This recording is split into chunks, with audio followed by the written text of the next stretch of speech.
KF-21 랜딩기어 탄소 섬유 개발. 미국, 한국 공군 기술력 상상 이상.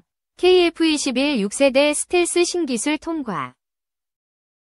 대한민국의 하늘을 지키는 전투체계가 새로운 비상을 준비하는 단계로 접어든다. 국산 전투기 KF-21 보라매와 인공지능, AI, 의 뼈대로 한 유무인복 합체계로의 진화다.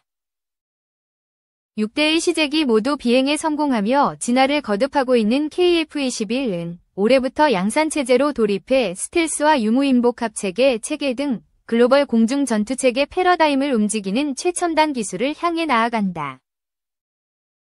전투기 자체의 성능이 아닌 전투체계 전반의 혁명이다. 우리 군, 그리고 KF-21 외 체계 개발 및 차세대 공중전투체계를 맡은 KAI, 한국항공우주산업의 새로운 도전이기도 하다.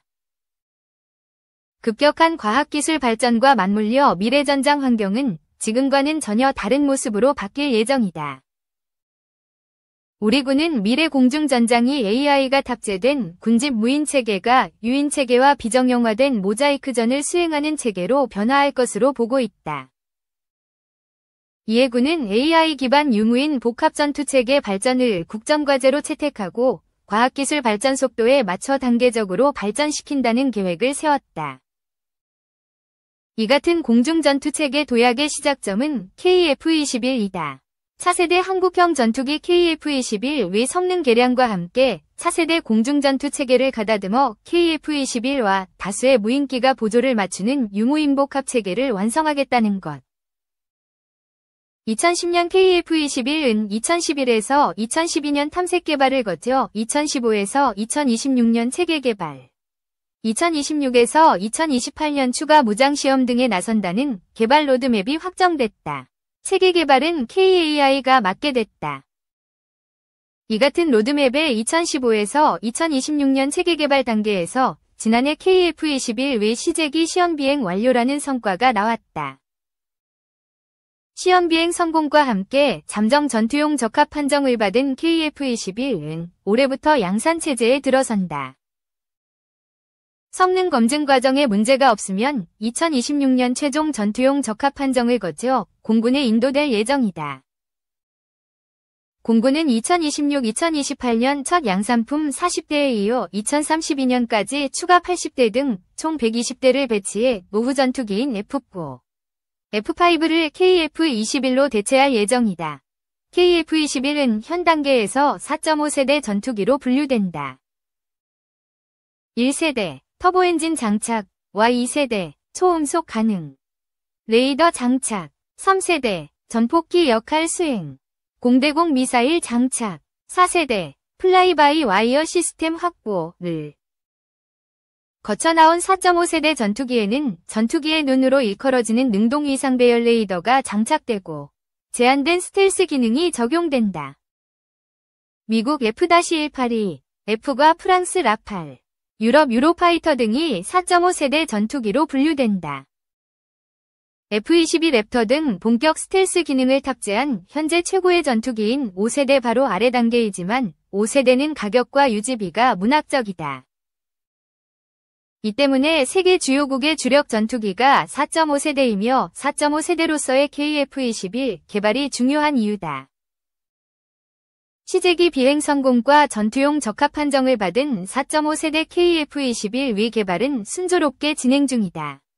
계획대로 2028년까지 개발이 완료되면 세계 전투기 개발사에도 큰 의미를 남기게 된다.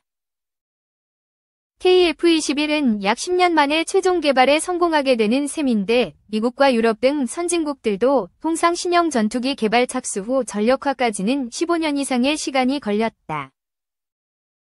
글로벌 방산업계에서는 KF-21 개발 계획을 두고 기적에 기반한 개발 일정이라는 반응이 나온다. 완성형 4.5세대를 향해 가는 KF-21 외 진화는 여기에 그치지 않는다. 스텔스 기능을 확보해 5세대로 거듭난 뒤 최첨단 전투기 기술을 갖춘 미국에서도 아직 구현하지 못한 6세대로의 도약을 준비한다. AI와 대용량 네트워킹, 데이터 융합 등 최첨단 정보통신 기술이 녹아들 6세대 전투기는 단순히 전투기 단일 개체의 성능 도약에 따른 세대 구분에 그치지 않는다. 유인 전투기와 무인 전투기 복합 체계로 전투 개념 자체가 바뀌는 세대 구분법에 가깝다. 따라서 방산업계에서는 이제부터 전투기 세대 구분법이 큰 의미가 없다는 말도 나온다. 전투기는 이제 새로운 공중전투 체계의 거대한 틀을 구성하는 일부가 된다. 유인 전투기가 다수의 무인 전투기와 함께 작전을 수행하는 유무인 복합 체계가 이제 세대를 구분하는 개념이 된다. 유인기와 무인기가 초연결돼야 가능한 전투 체계인 만큼 AI와 대용량 네트워킹, 데이터 융합 등 최첨단 정보통신 기술력이 핵심이다. 5세대의 가장 큰 특징인 스텔스 기능은 유무인 복합 체계로 넘어가면 기본 옵션이 된다. 이 같은 유무인 복합 체계 개념이 전장에서 구현되면 유인기가 다수의 무인기와 편대 비행을 하다가 적 방공망 제압과 같은 위험도 높은 작전에는 무인기를 투입하는 식의 전투가 가능해진다. 다목적 무인기가 우선 진입해 기만 및 전자전 공격으로 방공망을 약화하고 유인 전투기로 노출된 주요 표적에 대한 정밀 타격을 수행하는 것이 차세대 공중전장의 모습이다. 이것이 우리 군과 KAI가 지향하는 유무인 복합 체계다. 실시간 전략 게임인 스타크래프트의 유닛 캐리어가 다수의 공격기 인터셉터를 출격시켜 마치 공중의 항공모함처럼 적을 공격하는 전투체계도 가능해진다. 군은 무인기의 내부 무장 베이에서 소형 무인기를 공중 발사해 작전을 수행하는 수송기 공중 발사 방식의 모듈형 무인기 체계도 염두에 두고 있다. 이 같은 유무인 복합 체계 개념은 미국에서 먼저 나왔는데 아직 어느 나라에서도 개발과 관련된 구체적 정보가 공개되지 않고 있다. 미국은 해군과 공군이 별도로 유무인 복합 체계를 개발 중인 것으로 파악되며 유럽에서는 프랑스와 독일, 스페인이 함께 6세대 전투기 사업을 추진하고 있다. 중국은 2022년 주하이 에어쇼에서 6세대 전투기 콘셉트 디자인을 공개하기도 했다. 모두 극비리에 진행 중인 개발인 만큼 6세대 전투기의 전력화 시점도 공개된 바 없다. 우리도 KF-21을 기반으로 한 유무인 복합 체계 개발 로드맵을 마련해둔 상태다. 군 당국은 2040년대까지 6세대 전투기 개발을 목표로 KF-21 성능을 개량하는 계획을 수립했다. 2028년까지 4.5세대 KF-21 외 최초 양산을 마무리한 후 스텔스 기능 등을 확보해 5세대로 도약하고 2041년 이후 유무인 복합 체계가 적용된 6세대로 진화한다는 목표다. KF-21 외 체계 개발을 맡은 KAI도 이미 유무인 복합 체계를 향해 발빠르게 움직이고 있다. KAI는 지난해 10월 서울국제항공우주 및 방위산업 전시회에서 대형 스크린을 통해 KF-21 무인기 복합편대 개념을 제시했다.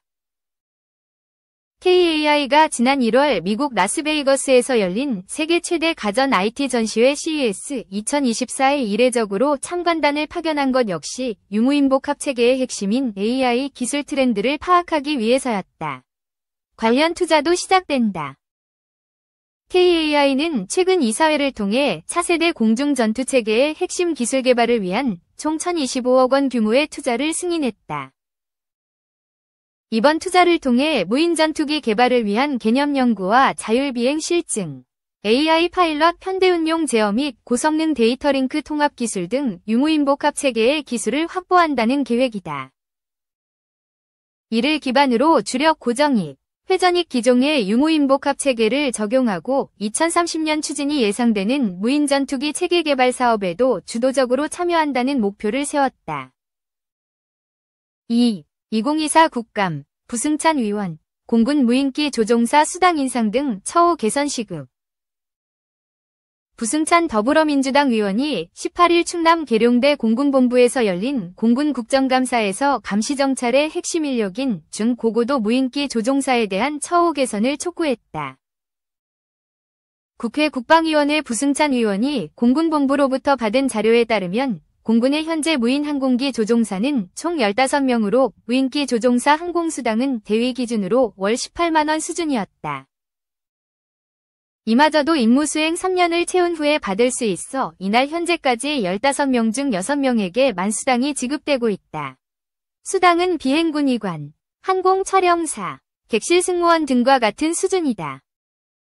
공군은 2030년까지 무인기 조종사를 88명까지 확대할 계획이지만 처우 개선 계획은 마련되지 않은 것으로 나타났다.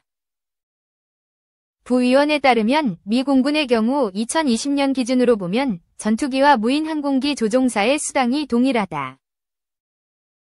중고고도 무인기 조종사도 유인 항공기 못지않은 훈련 강도와 고도의 숙련도를 요구하기 때문이다.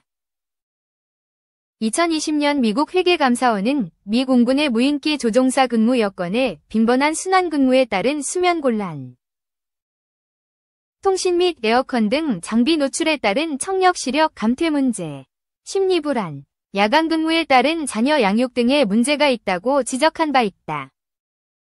이에 미 공군에 올해 전투대 휴식 정책을 시행하고 조종사 통제사 양성 및 유지를 위한 포괄적인 대책을 수립할 것으로 권고하기도 했다. 우리나라도 항공안전법 시행규칙 제172조에 따르면 무인기 조종사는 계비 비행 자격을 획득하고 유지하게 되어 있다. 실제 공군도 무인기 전문조종사에 대해 유인기 공중근무자와 마찬가지로 공중근무자 신체검사 합격, 계기 비행 자격 유지를 위한 비행훈련, 생환훈련, 비행환경 적응훈련 등을 실시하고 있다. 부위원은 감시정찰의 핵심 인력인 중고고도 무인기 조종사들이 미 공군이 겪었던 어려움을 그대로 경험할 것으로 예상된다. 며 수당 인상을 포함한 무인기 조종사 충원을 위한 종합적인 대책이 조속히 마련돼야 한다고 말했다.